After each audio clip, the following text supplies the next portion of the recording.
Welcome to Goats Gardens and Healthy Tips. I am going to do a little chick update for you guys today. So the last time I think I did a video was when I brought the little chickies outside, and they have been outside now all summer in this little playpen area for them. It's like a doggy playpen. It's been working out really good. They're getting big and they are really ready to get out of here, but I'm not quite sure if I should let them out yet. So they are still on a grower food, and they were born in April. The 18th, I believe, is the day that I got them. So right around that time, maybe, they were a week old or half a week old or something at that time.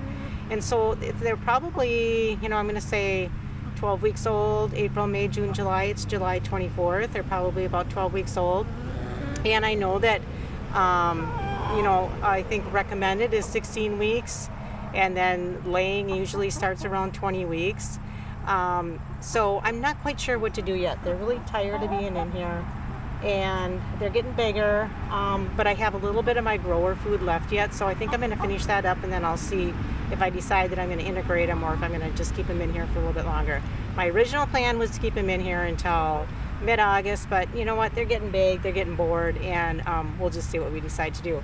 But I thought we would do a little review so you can see how the girls are doing. They've grown since the last video, and they do enjoy being outside. In the evening, I bring them in. They still are hanging out in the back of the goat barn in the storage area. I have another one of these little pens set up. And if it starts raining out, yesterday we had another one of these. They're having crazy weather this summer, a lot of rain, a lot of these instant thunderstorms, and I came home from grocery shopping and it started downpouring within a moment. We had 1 3/4 inches of rain in 45 minutes. So I came out here, got soaked, carried them back in the barn just to keep them all dry and safe. So I'm really excited for them to get in here and be able to go into the coop and such. But I'll introduce you to them so you can see what they look like now that they're a little bit bigger. I've got my chicken apron on. I put this on when I come in, and I'm going to be picking up the chickens because they tend to have mud or sometimes some poopies on their feet, and then I don't have to get my clothes all messy. So I'm going to grab each girl here and show you what they look like.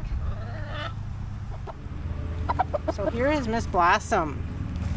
Miss Blossom is the chocolate Orpington, and she is a big girl. She is bigger than some of my other full-size chickens here. She's really pretty. She's pretty friendly. I would say she's probably the head of the chicken group that I have in here, and she is a little bit bossy. She's not nasty or mean or anything, but she's definitely the bossy girl and kind of feisty. So that is Blossom. I think she's probably going to be one of the matriarchs in the flock when she gets integrated. Okay, this is Lilac. Lilac is the Midnight Majestic Moran, and she is really super friendly. I would say she's the friendliest of these four. She is also very easygoing, willing to do whatever, really easy to handle and work with. And her feathers are getting really pretty. If you can see, they have kind of a emeraldy, tealy, and I would say it's more of a emeraldy green sheen to them. So anyways, yeah, that's our little Lilac.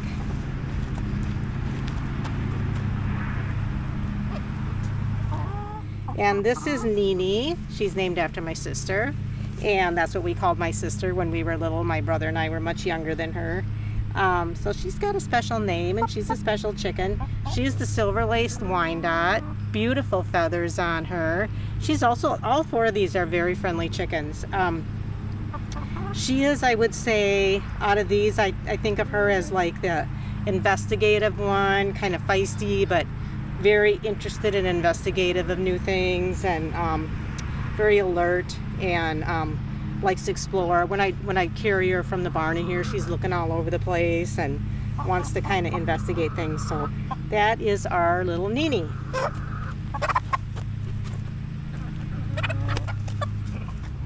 Okay, this is little Lily. She is the smallest one.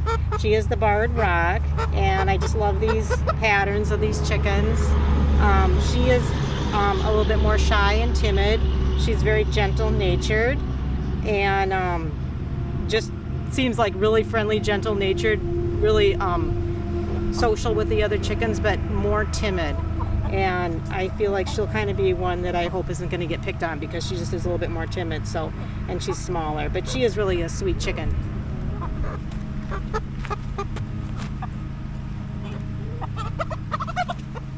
I've still been giving the chickens their grower food, and I use the Organics brand. Grower food, it's the same brand that I use for the big girls, only I use the layer organics for them. And that's why I'm trying to just kind of keep them in here a little bit longer, so I can keep them on the grower food until they're a little bit more mature, and then transfer them over to the layer feed.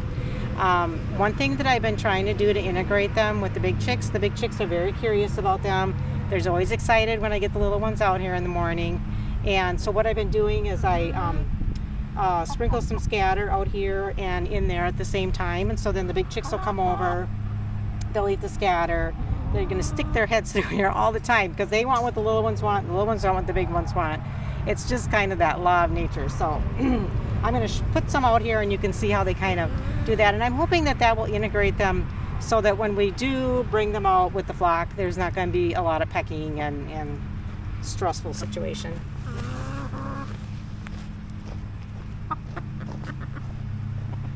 I've got some organic scratch, and I've also got some grub worms, and then I have some kitchen scraps from the garden.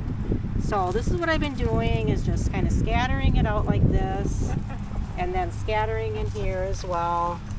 And then everybody is kind of like doing the same thing, eating at the same time. They're still separated, but eating at the same time.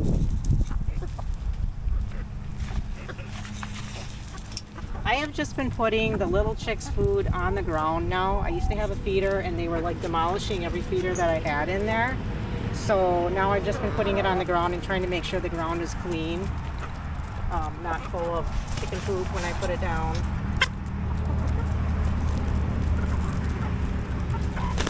Whoops, girls.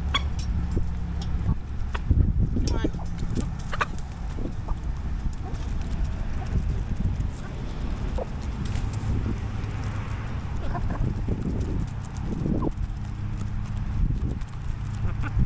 Oh, here we go. There's Rose over here.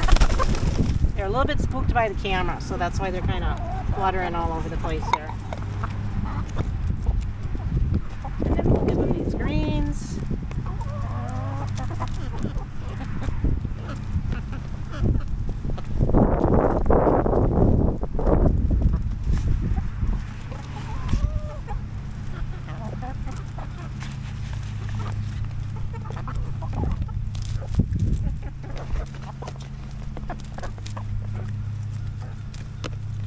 And I'll button this up so that they're not afraid of that cover flapping there.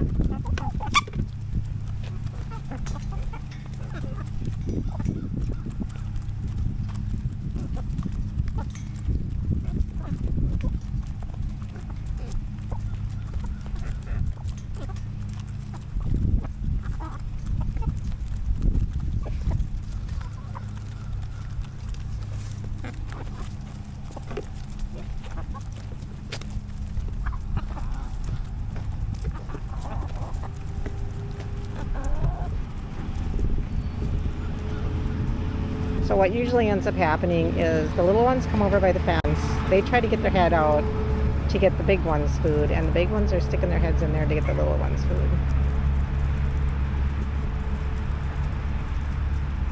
So I'm really hoping when I integrate them soon that it will all go smooth. Blossom is definitely just as big, if not bigger, than a lot of the big chickens. And the other ones are getting to be pretty much the same size as smaller ones too. So I guess I'm kind of keeping them separated right now, more maybe about the giving them the grower feed yet. But very soon I'm going to integrate. And that will be a lot less work for me every day too. But it has been fun watching them grow from little chickies.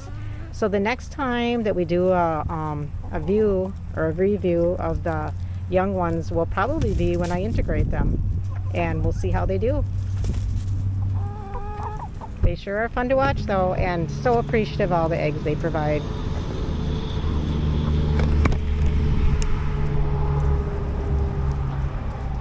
Also love looking at all the different feather patterns.